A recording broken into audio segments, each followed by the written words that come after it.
नमस्कार दोस्तों, स्वागत है आपका आज के मुख्य समाचार में, जिसमें सबसे पहली और बड़ी खबर में आपको बताएंगे कि दौसा में प्रियंका गांधी का बीजेपी पर हमला। कहा विमान खरीदने के लिए करोड़ों रुपए, लेकिन ओपीएस स्कीम के लिए नहीं। बीजेपी पर जमकर हमलावर रही प्रियंका गांधी। दूसरी खबर में जिक्र होगा कि सांसद सदस्यता को लेकर राहुल गांधी को एक और राहत। सुप्रीम कोर्ट ने बहाली को चुनौती देने वाले याचिकाकर्ता पर ले लिया एक्शन। तीसरी खबर में आपको बताएंगे कि 2024 में भाजपा सत्ता में आई तो छीन जाएगा वोट देने का अधिकार, सरकार पर बरसे अखिलेश यादव। चौथी खबर में आपको बताएंगे कि बीजेपी विधानसभा चुनाव की लड़ाई में नहीं, बीजेपी पर कमलनाथ का बड़ा बयान, मध्य प्रदेश चुनाव से बड़ी खबर। और पांचवी खबर में जिक्र होगा राजस्थान के विधानसभा चुनाव का। बुलाने पर भी जेपी नड्डा की बैठक में नहीं गए भाजपा नेता। बगावत से कांग्रेस भाजपा दोनों है परेशान। दोस्तों, हर एक खबर की गहराई में आपको ले जाएंगे, लेकिन उससे पहले अगर आपको भी ऐसा लगता है कि 2024 में बन रही है इंडिया की सरकार, तो वीडियो को कीजिए लाइक और चैनल को सब्सक्राइब करके बेल आइकन दबाइए और कमेंट में लिखिए जय हिंद। रुक करते हैं सबसे पहली और बड़ी खबर की तरफ। दौसा में प्रियंका गांधी का बीजेपी पर हमला। कहा विमान खरीदने के लिए करोड़ों रुपए, लेकिन ओपीएस के लिए नहीं। जी हां दोस्तों, राजस्थान के चुनावी रण में राष्ट्रीय नेताओं के लगातार दौरे हो रहे हैं और इसी कड़ी में कांग्रेस महासचिव प्रियंका गांधी दौसा जिले के सिरकाय पहुंची, जहां उन्होंने बीजेपी पर जमकर प्रहार किया। यही नहीं, उन्होंने केंद्र सरकार पर उद्योगपतियों के लिए काम करने का भी आरोप लगाया। इसके अलावा प्रदेश के मुख्यमंत्री अशोक गहलोत ने भी बीजेपी पर जमकर निशाना साधा। प्रियंका गांधी ने कहा कि मुश्किलों के सफर में सरकार से आप उम्मीद करते हैं कि सरकार आपकी मुश्किलें कम करने का प्रयास करे, सरकार आपके जीवन संघर्ष में आपका साथ दे, आपदा में आपको राहत देने का काम करे, जो बहनें बच्चों की परवरिश करने में उनकी मदद करे। और इस उम्मीद को पूरा करने के लिए सरकार और देश चलाने के लिए एक सोच और समझ की जरूरत होती है। और असली नेता वर्तमान और भविष्य की तरफ देखता है, अतीत का आदर करता है, वो बार बार अतीत की बात नहीं दोहराता, वो आगे देखता है हम आज जनता को कैसे मजबूत कर सकते हैं ताकि आगे बढ़कर उनका भविष्य और भी मजबूत बने। इसी के साथ दोस्तों, आपको बता दें कि कांग्रेस महासचिव प्रियंका गांधी ने अपने भाषण के दौरान कहा कि जो नेता सचमुच जनता का भला चाहते हैं वो सिर्फ अपने मान सम्मान और घमंड को नहीं देखते। 20,000 करोड़ का नया संसद बनाना, 27,000 करोड़ का कॉन्फ्रेंस हॉल बना देना, अपने लिए 16,000 करोड़ का हवाई जहाज खरीद लेना। बीजेपी के नेता अपने अहंकार को बढ़ाने और अपने उद्योगपति मित्रों के लिए काम कर रहे हैं। आप सोचिए, देश के प्रधानमंत्री 8,000 करोड़ के विमान खरीद रहे हैं, वहीं प्रधानमंत्री कहते हैं कि किसानों का कर्ज माफ करने के लिए पैसा नहीं है, वही कहते हैं कि ओपीएस और पेंशन के लिए पैसा नहीं है। दोस्तों, दौसा में राजस्थान के मुख्यमंत्री अशोक गहलोत ने भी बीजेपी पर जमकर निशाना साधा और कहा कि हम प्रधानमंत्री से देश में सामाजिक सुरक्षा का अधिकार लागू करने की मांग करते हैं। सभी परिवारों का भरण पोषण करने के लिए सरकार की जरूरत है। आप विश्व गुरु बनने की बात करते हैं, ये केवल नागरिकों को सामाजिक सुरक्षा प्रदान करके ही संभव हो पाएगा। तो दोस्तों, क्या आप भी प्रियंका गांधी और अशोक गहलोत की बात का खुलकर समर्थन करते हैं? तो वीडियो लाइक करके समर्थन दर्ज कराइए। रुक करते हैं अगली ब्रेकिंग न्यूज की तरफ। संसद सदस्यता को लेकर राहुल गांधी को एक और राहत। सुप्रीम कोर्ट ने बहाली को चुनौती देने वाले याचिकाकर्ता पर एक्शन ले लिया। जी हां दोस्तों, आपको बता दें कि सुप्रीम कोर्ट से कांग्रेस नेता राहुल गांधी की एक और राहत मिल गई है। राहुल गांधी की लोकसभा सदस्यता की बहाली को चुनौती देने वाली एक जनहित याचिका को शीर्ष न्यायालय ने खारिज कर दिया है। सुप्रीम कोर्ट ने सुनवाई के दौरान याचिकाकर्ता पर नाराजगी जताते हुए 1 लाख रुपए का जुर्माना लगा दिया। न्यायमूर्ति BR गवई की अध्यक्षता वाली पीठ ने कहा कि याचिका कानून की प्रक्रिया का दुरुपयोग है, क्योंकि याचिकाकर्ता के किसी भी मौलिक अधिकार का उल्लंघन नहीं किया गया है। बता दें कि पीठ गांधी की सदस्यता की बहाली को चुनौती देने वाली वकील अशोक पांडे की याचिका पर सुनवाई कर रही थी और सुप्रीम कोर्ट द्वारा 4 अगस्त को मोदी उपनाम पर एक टिप्पणी से संबंधित मामले में राहुल गांधी की सजा पर रोक लगाने के बाद लोकसभा सचिवालय ने गांधी की सदस्यता बहाल कर दी थी। कांग्रेस नेता राहुल गांधी की लोकसभा सदस्यता मार्च 2023 में रद्द की गई थी और इसके बाद सुप्रीम कोर्ट से राहत के बाद राहुल गांधी की वायनाड से संसद सदस्यता बहाल की गई थी। दोस्तों, रुक करते हैं अगली ब्रेकिंग न्यूज की तरफ। 2024 में भाजपा सत्ता में आई तो छीन जाएगा वोट देने का अधिकार, सरकार पर बरसे अखिलेश यादव। जी हां दोस्तों, सपा प्रमुख अखिलेश यादव ने भाजपा पर निशाना साधा है। शाहजहांपुर में सपा के प्रशिक्षण शिविर को संबोधित करते हुए पार्टी के राष्ट्रीय अध्यक्ष अखिलेश यादव ने कहा कि सभी सपा कार्यकर्ता पूरी ताकत से लोकसभा चुनाव की तैयारी में लग जाएं। उन्होंने कहा कि अगर 2024 में भाजपा फिर से सत्ता में आ गई तो लोगों से वोट देने का अधिकार छिन जाएगा। शुक्रवार को पूर्व एमएलसी जयेश प्रसाद की पीठ में आयोजित प्रशिक्षण शिविर में कार्यकर्ताओं और पदाधिकारियों को पूर्व मुख्यमंत्री अखिलेश यादव ने संबोधित किया और उन्होंने कहा कि चुनौतियों का समय है, संविधान खतरे में है, लोकसभा चुनाव को लेकर अभी से पूरी तैयारी कर लें। इस चुनाव में चूकना नहीं है, किसी भी हालत में भाजपा को सत्ता में नहीं आने देना है। सपा मुखिया ने कहा कि कटरा विधानसभा क्षेत्र से सपा प्रत्याशी राजेश यादव और जलालाबाद सीट से प्रत्याशी नीरज मौर्य को गलत तरीके से हरा दिया गया। अगर चुनाव के दौरान हमारे साथी दूसरे दलों में ना गए होते तो ऐसी स्थिति ना आती। सपा के राष्ट्रीय अध्यक्ष ने तंज कसते हुए कहा कि जिले से 3 मंत्री आते हैं।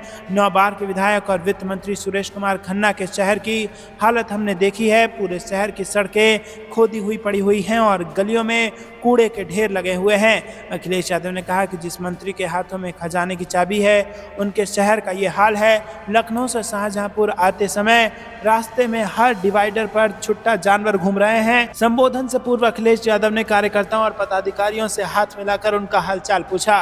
रुक करते हैं अगली ब्रेकिंग न्यूज की तरफ। बीजेपी विधानसभा चुनाव की लड़ाई में नहीं, बीजेपी पर कमलनाथ का बड़ा बयान। एमपी इलेक्शन 2023 का चुनाव। जी हां दोस्तों, मध्य प्रदेश में कांग्रेस अध्यक्ष और राज्य के पूर्व मुख्यमंत्री कमलनाथ ने भारतीय जनता पार्टी पर बड़ा जुबानी हमला किया। अपने बयान में कमलनाथ ने बीजेपी के चुनाव लड़ने को लेकर बड़ा दावा किया है और सोशल मीडिया प्लेटफॉर्म एक्स पर कमलनाथ ने दावा किया कि मध्य प्रदेश में बीजेपी चुनाव की लड़ाई में ही नहीं है। उन्होंने लिखा कि मध्य प्रदेश में भाजपा विधानसभा चुनाव की नहीं, अस्तित्व की लड़ाई लड़ रही है। इससे पहले कमलनाथ ने दावा किया था कि इस चुनाव में बीजेपी न सिर्फ हारेगी बल्कि उसका बंटवारा हो जाएगा। उन्होंने लिखा था कि आज केवल हार ही नहीं हो रही है, बांटा भी जा रहा है। रुक करते हैं अगली ब्रेकिंग न्यूज की तरफ। राजस्थान विधानसभा चुनाव 2023 बुलाने पर भी जेपी नड्डा की बैठक में नहीं गए भाजपा नेता। बगावत से कांग्रेस भाजपा दोनों परेशान। जी हां दोस्तों, राजस्थान विधानसभा चुनाव 2023 की तारीख करीब आ रही है और इस बीच टिकट कटने या ना मिल पाने से नाराज नेताओं के बगावती तेवर भी तीखे होते जा रहे हैं। बीजेपी के एक नेता विकास चौधरी ने 19 अक्टूबर को भाजपा अध्यक्ष जेपी नड्डा के साथ बैठक का बुलावा ठुकरा दिया और साफ कहा कि वो जनता के बीच है। ये नेता है विकास चौधरी। जी हां दोस्तों, विकास चौधरी करीब 36 साल के युवा नेता हैं और उनको 2018 में किशनगढ़ विधानसभा क्षेत्र से भाजपा ने टिकट दिया था, लेकिन वो निर्दलीय सुरेश टाक से 17,452 वोट के अंतर से चुनाव हार गए थे। बताया जाता है कि पिछली बार जाट वोट के बंटवारे के चलते उनकी हार हुई और विकास और सुरेश टाक जाट समुदाय से हैं।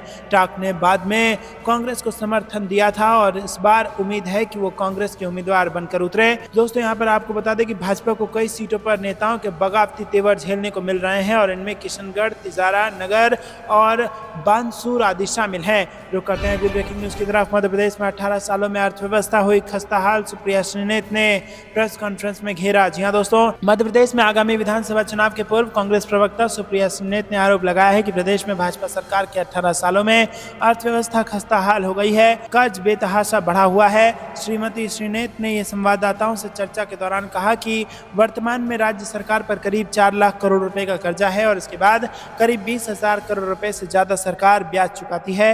राज्य के प्रति व्यक्ति पर 40,000 रुपए से ज्यादा का कर्ज है। कर्ज में डूबी हुई सरकार में भ्रष्टाचार भी बेलगाम है। उन्होंने कहा कि कर्ज का सीधा संबंध बेरोजगारी से है। राज्य के 2 करोड़ युवाओं के भविष्य की कोई बात ही नहीं कर रहा है। 40 लाख से ज्यादा बेरोजगार रोजगार केंद्र पर पंजीकृत थे, जिनमें से मात्र 21 लोगों को नौकरी मिली। नौकरी न मिलने का सबसे बड़ा कारण है कि यहाँ निवेश नहीं आ रहा है। उन्होंने आरोप लगाया कि राज्य में शिक्षा का बुरा हाल है। भर्ती घोटालों की वजह से बच्चों की आत्महत्या के मामले में बढ़ोतरी हुई है। कांग्रेस ने वादा किया है कि सरकार बनने पर 1 से 8 कक्षा तक के छात्रों को 500 रुपये प्रति महीना, 9 और 10 कक्षा के छात्रों को 1,000 रुपये और 11वीं और 12वीं कक्षा के छात्रों को 1,500 रुपये प्रति महीना देंगे। श्रीमती श्रीनेत ने आरोप लगाया कि मध्य प्रदेश के लोगों की औसत आय 1.2 लाख रुपए है और जबकि देश की औसतन आय 1,48,000 रुपए है। रुक करते हैं अगली ब्रेकिंग न्यूज की तरफ। पीएम की जनसभा में पहुंचे लोगों से पुलिस ने छीने सिक्के, फाड़ी डायरी और कपड़े बदलने को किया मजबूर। जी हां दोस्तों, आपको बता दें कि प्रधानमंत्री गाजियाबाद कमिश्नरेट की पुलिस की लापरवाही के कारण जनप्रतिनिधि और आमजन को परेशानी का सामना करना पड़ रहा है। जनसभा स्थल पर लोगों की जेब में रखे 1, 2, 5, 10 और 20 रुपए के सिक्के पुलिस ने छीन लिए और डायरियां फाड़ दी, जबकि ना तो सिक्के लेकर जाने और ना ही ही डायरी लेकर जाने पर पाबंदी थी। पुलिस द्वारा जनसभा स्थल में प्रवेश को लेकर जो गाइडलाइन जारी की गई थी, जनसभा स्थल में पहुंचने पर उससे भी अलग नियम होने से लोग परेशान हुए। जो लोग काली शर्ट टी शर्ट पहनकर आए थे उनको पुलिस की सख्ती का कारण जनसभा स्थल में प्रवेश से पहले ही कपड़े बदलने पड़े। इतना ही नहीं, पुलिस ने वीआईपी गेट से एंट्री करने वाले लोगों के पास एक कोने से फाड़ दिए और इसके बाद जब लोग बैठने के लिए तय स्थान पर पहुंचे तो वहां तैनात पुलिसकर्मी ने पास फटे होने पर प्रवेश करने से रोका। पुलिस की ऐसी मनमानी से लोगों को परेशानी का सामना करना पड़ा। कुछ लोग तो जनसभा स्थल पर पहुंचने के बाद वापस भी लौट गए। दोस्तों, रुक करते हैं अगली ब्रेकिंग न्यूज की तरफ। तेलंगाना में राहुल गांधी ने बनाया डोसा। जनसभा में बोले, मैं भाजपा के खिलाफ लड़ रहा हूं, इसलिए मेरे खिलाफ कई मामले दर्ज हैं। जी हां दोस्तों, कांग्रेस सांसद राहुल गांधी विधानसभा चुनाव के प्रचार के लिए तेलंगाना में हैं और इस दौरान उन्होंने कांग्रेस विजय भेरी यात्रा में हिस्सा लिया। जगतियाल जाते समय Rahul Gandhi NAC bus stop पर थोड़ी देर के लिए रुके। यहाँ उन्होंने एक टिफिन गाड़ी में डोसा बनाया और इसके बाद राहुल गांधी जगतियाल के लिए रवाना हो गए। वहीं दोस्तों, आपको बता दें कि जगतियाल में जनता को संबोधित करते हुए कांग्रेस सांसद राहुल गांधी ने कहा कि मैं भाजपा के खिलाफ लड़ता हूं, इसलिए मेरे खिलाफ 24-25 मामले हैं। मेरी लोकसभा सदस्यता भी निलंबित कर दी गई थी और उन्होंने मेरा घर छीन लिया है। जब वो मेरा घर छीन रहे थे तो मुझे अच्छा लगा, मैंने खुशी से घर वापस दे दिया। मुझे घर की जरूरत नहीं है, पूरा भारत ही मेरा घर है। रुक करते हैं अगली ब्रेकिंग न्यूज की तरफ। भ्रष्टाचारी भाजपा में शामिल होते ही मोदी वॉशिंग पाउडर में धुल जाते हैं और सीएम भूपेश बघेल का बीजेपी पर जबरदस्त पलटवार। जी हां दोस्तों, मुख्यमंत्री भूपेश बघेल ने केंद्रीय गृह मंत्री अमित शाह के जगदलपुर की सभा में दिए गए बयानों पर पलटवार किया है। उन्होंने फिर आरोप लगाया कि केंद्र सरकार नगरनाद स्टील प्लांट का निजीकरण करना चाहती है। यहाँ की खनिज संपदा पर भाजपा नेताओं की निगाहें हैं। बार बार उनका छत्तीसगढ़ दौरा हो रहा है। भ्रष्टाचारियों को उल्टा लटका देने के शाह के बयान पर भूपेश ने पूछा कि पूर्व मुख्यमंत्री डॉक्टर रमन सिंह और असम के मुख्यमंत्री हेमंत बिस्वा शर्मा को कब लटकाएंगे। मुख्यमंत्री बघेल गुरुवार को दांतेवाड़ा प्रवास के दौरान पत्रकारों से चर्चा कर रहे थे। उन्होंने कहा कि कांग्रेस सरकार पर झूठे आरोप लगाने की भाजपा की आदत है। भाजपा को यह स्पष्ट करना चाहिए कि उनके समय प्रदेश में हुए घोटालों के दोषियों पर कब कार्रवाई करेगी। भ्रष्टाचारी भाजपा में शामिल होते ही मोदी वॉशिंग पाउडर से धुल जाते हैं। हेमंत बिस्वा शर्मा और अजीत पवार पर 70,000 करोड़ रुपए की आर्थिक अनियमितता के आरोप हैं और इन पर लगे आरोपों की फाइलें अब धूल खा रही है। रुक करते हैं ब्रेकिंग न्यूज की तरफ। वसुंधरा का समर्थन या बीजेपी में सेंधमारी का प्लान। गहलोत बोले, पूर्व मुख्यमंत्री को मेरे कारण नहीं मिलनी चाहिए सजा। जी हां दोस्तों, आपको बता दें कि राजस्थान में विधानसभा चुनाव से पहले सियासत पूरी तरह से गर्म हो गई है और एक तरफ कांग्रेस अपनी कुर्सी बचाने में लगी है तो दूसरी तरफ भाजपा राजस्थान में संगठन को मजबूती देने के प्रयास में जुटी है। इसी बीच मौजूदा सीएम अशोक गहलोत के एक बयान ने भाजपा की धड़कनें बढ़ा दी हैं। राजस्थान के सीएम अशोक गहलोत ने बीजेपी में वसुंधरा राजे की कथित रूप से हुई उपेक्षा को लेकर गुरुवार को एक बयान देते हुए कहा कि पूर्व मुख्यमंत्री को उनके कारण सजा नहीं मिलनी चाहिए। अब उनके इस बयान पर भाजपा राजस्थान के नेता ये उम्मीद लगाने लगे हैं कि कहीं राजस्थान कांग्रेस भाजपा संगठन में फूट डालने की साजिश में तो नहीं जुटी है। बीते गुरुवार को कांग्रेस मुख्यालय पर पत्रकारों से बात करते हुए उन्होंने कहा कि अगर वसुंधरा राजे को मेरी वजह से सजा मिलती है तो ये भाजपा की नेता के साथ अन्याय होगा। हालांकि वसुंधरा के मामले पर जब अशोक गहलोत से सवाल किया गया तो उन्होंने कहा कि ये उनकी पार्टी का आंतरिक मामला है। वहीं दोस्तों, प्रेस वार्ता के दौरान कांग्रेस के वरिष्ठ नेता ने राजस्थान में 1990 के दशक की घटित हुई एक राजनीतिक घटना का जिक्र करते हुए कहा कि तत्कालीन सीएम भैरव सिंह शेखावत इलाज के लिए अमेरिका गए थे और उस दौरान भाजपा के लोग ही अपनी सरकार गिराना चाहते थे, लेकिन प्रदेश कांग्रेस कमेटी के अध्यक्ष के तौर पर उन्होंने इसका विरोध किया था। दोस्तों, रुक करते हैं ब्रेकिंग न्यूज की तरफ। आधी अधूरी परियोजना का पीएम मोदी ने किया उद्घाटन। कांग्रेस का धामी सरकार पर आरोप। जी हां दोस्तों, आपको बता दें कि प्रधानमंत्री मोदी के हाथों 132 किलोवाट की पिथौरागढ़ लोहाघाट पंचावत विद्युत ट्रांसमिशन लाइन का लोकार्पण विवादों में आ गया है। कांग्रेस समेत विभिन्न विपक्षी दलों ने जांच कराए जाने की मांग की है। बता दें कि 12 अक्टूबर को कुमाऊं दौरे पर गए प्रधानमंत्री नरेंद्र मोदी ने 42 किलोमीटर लंबी विद्युत ट्रांसमिशन लाइन समेत लगभग 42,000 करोड़ रुपए की लागत वाली 23 परियोजनाओं का शिलान्यास और लोकार्पण किया था। मुख्य विपक्षी कांग्रेस ने आरोप लगाया कि बिजली सब स्टेशन न बनने से अभी भी 132 किलोवाट लाइन में केवल 33 किलोवाट बिजली ही चल रही है और सरकार ने आधी अधूरी परियोजना का प्रधानमंत्री के हाथों उद्घाटन कर दिया। दोस्तों, प्रदेश उपाध्यक्ष सूर्यकांत धस्माना ने कहा कि हम सरकार से मांग करते हैं कि जांच कराई जाए और जिम्मेदार अधिकारियों को दंडित किया जाए।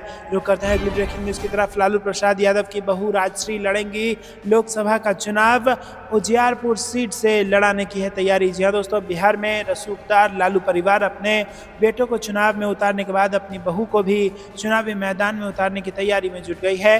परिवार उजियारपुर लोकसभा सीट से तेजस्वी यादव की बहू राजश्री को उतारने को लेकर माहौल बनाने में लगा हुआ है और उनके सामने केंद्रीय मंत्री और दिग्गज नेता नित्यानंद राय को बड़ी चुनौती देने की योजना है और 2 बार से यहां से लोकसभा वो सांसद हैं। रुक करते हैं अगली ब्रेकिंग न्यूज की तरफ। मुझे लोकसभा से बाहर करने की साजिश रच रही है भाजपा, कैश फॉर क्वेरी मामले पर भड़की महुआ मोइत्रा। जी हाँ दोस्तों, कैश फॉर क्वेरी मामले में महुआ मोइत्रा अब फंसती दिख रही हैं। व्यापारी हीरा नंदानी के हलफनामे के बाद से महुआ बैकफुट पर दिख रही हैं। उन्होंने इसे भाजपा की साजिश बताया है। इस बीच अब महुआ ने भाजपा पर नया आरोप लगाते हुए कहा है कि ये सारा एजेंडा उन्हें लोकसभा से बाहर निकालने के लिए रचा गया है। रुक करते हैं अगली ब्रेकिंग न्यूज की तरफ। फिलिस्तीनियों की आकांक्षाएं पूरी हों और इजराइल की सुरक्षा भी सुनिश्चित हो, कांग्रेस अध्यक्ष खड़गे ने की अपील। जी हाँ दोस्तों, मल्लिकार्जुन खड़गे ने एक बयान में कहा है कि गाजा में अस्पताल और रिहायशी इलाकों पर बमबारी से सैकड़ों निर्दोषों की जान चली गई है। यह अन्यायपूर्ण और गंभीर मानवीय त्रासदी है और इसके लिए जिम्मेदार लोगों को जवाबदेह ठहराया जाना चाहिए। और उन्होंने कहा कि 8 अक्टूबर को कांग्रेस ने इजराइल के लोगों पर हमास द्वारा किए गए क्रूर हमलों की निंदा की थी। दोस्तों, रुक करते हैं अगली ब्रेकिंग न्यूज की तरफ। छत्तीसगढ़ के सबसे बड़े चावल घोटाला, ईडी ने बीजेपी नेता समेत 20 ठिकानों पर मारे छापे। जी हाँ दोस्तों, रायपुर से बड़ी खबर आ रही है। छत्तीसगढ़ में ईडी की टीम ने सुबह से दुर्ग, राजनांदगांव, कोरबा और बिलासपुर जिला के राइस मिलर्स पर छापे मारे हैं। जानकारी मिली है कि कोरबा में एक राइस मिलर और भाजपा नेता, दुर्ग में एक बड़े मिलर्स, तिल्दा नेवरा में चावल उद्योग के मिलर्स कारोबारी के ठिकानों पर भी ईडी ने दबिश दी है। बताया गया है कि न्यू दीपक नगर दुर्ग में राइस मिल पर, होटल व्यवसायी व वैशाली नगर भिलाई निवासी के आवास पर, दफ्तर में ईडी टीम सुबह जांच कर रही है। रुक करते हैं अगली ब्रेकिंग न्यूज की तरफ। कांग्रेस की दूसरी लिस्ट जारी, केंद्रीय मंत्री तोमर को चुनौती देंगे रविंद्र तोमर। 3 सीटों पर बदले प्रत्याशी, 88 प्रत्याशियों की सूची जारी। जी हाँ दोस्तों, कांग्रेस ने मध्य प्रदेश विधानसभा चुनाव के लिए बृहस्पतिवार को 88 उम्मीदवारों की दूसरी सूची जारी की। इनमें 3 सीटों पर बदले गए उम्मीदवारों के नाम भी शामिल हैं। पार्टी के उम्मीदवारों की दूसरी सूची में सबसे प्रमुख नाम रविंद्र सिंह तोमर का है, जो दिमनी विधानसभा सीट पर केंद्रीय कृषि मंत्री और भारतीय जनता पार्टी के वरिष्ठ नेता नरेंद्र सिंह तोमर को चुनौती देंगे। दोस्तों, रुक करते हैं अगली ब्रेकिंग न्यूज की तरफ। जम्मू कश्मीर कांग्रेस की 22 सदस्यीय कार्यकारी समिति गठित, कर्ण सिंह भी इसमें शामिल। जी हाँ दोस्तों, आपको बता दें कि जम्मू कश्मीर में कांग्रेस को मजबूत बनाने के लिए अखिल भारतीय कांग्रेस कमेटी के अध्यक्ष मल्लिकार्जुन खड़गे ने गुरुवार को 22 सदस्यीय कार्य समिति को गठित कर दिया है और इसके अलावा जम्मू कश्मीर प्रदेश कांग्रेस समिति में 5 वरिष्ठ उपाध्यक्ष, 22 अध्यक्ष और 51 महासचिव और 62 सचिव नियुक्त किए गए हैं। रुक करते हैं अगली ब्रेकिंग न्यूज की तरफ। एक्टिविस्ट के सुसाइड ने शिंदे सरकार की बढ़ाई मुश्किलें, महाराष्ट्र रिजर्वेशन पर बड़ी खबर, जारंग पाटिल ने सरकार को ठहराया जिम्मेदार। जी हाँ दोस्तों, अधिकारी ने बताया कि कावले ने पहले फ्लाईओवर पर बिजली के खंभे से खुद को बांधकर फंदा लगाया और फिर नीचे छलांग लगा दी।